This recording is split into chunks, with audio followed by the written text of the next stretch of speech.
కేసీఆర్ గారి కమిట్మెంటు ఈ రోజుది కాదు, ఈనాటి కొత్తది కాదు.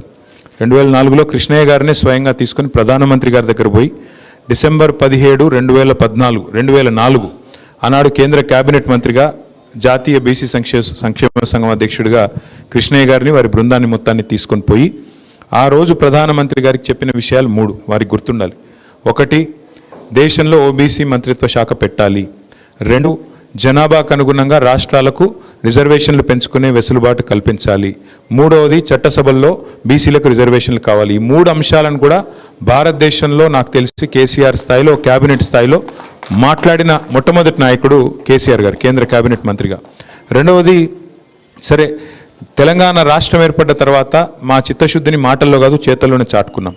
మార్కెట్ కమిటీలో రిజర్వేషన్లు కల్పించడం అయితేనేమిటిది, అట్లాగే మొట్టమొదటిసారి అడ్వకేట్ జనరల్గా ఒక బలహీన వర్గాలకు సంబంధించిన బిఎస్ ప్రసాద్ గారిని నియమించడం అయితేనేమి, అట్లాగే 10 రాజ్యసభ సీట్లు వస్తే అందులో 5 సీట్లు మరి బలహీన వర్గాలకు కేటాయించుకోవడం అయితేనేమి, ఇట్లా ఎన్నో సందర్భాల్లో ఒకసారి కాదు ఇవన్నీ కూడా కేసీఆర్ గారు చేసిన విషయం నేను మీకు గుర్తు చేస్తా ఉన్నా.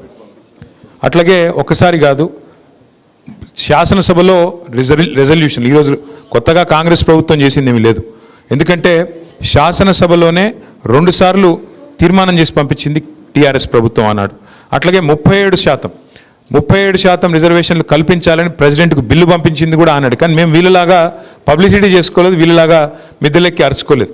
అయినప్పటికీ మొన్న కూడా కాంగ్రెస్ ప్రభుత్వం డిక్లరేషన్ చేసినాము, మేము కామారెడ్డిలో పెట్టినాము, 42% రిజర్వేషన్ మేము కల్పిస్తామని చెప్తే దానికి కూడా ప్రభుత్వం వచ్చింది కాబట్టి ప్రభుత్వంలో ఉన్న పెద్దలు మా పాలసీ కూడా అదే కాబట్టి అనుకూలంగానే మాట్లాడినాం, అనుకూలంగానే ఓటు కూడా వేసినాం శాసనసభలో.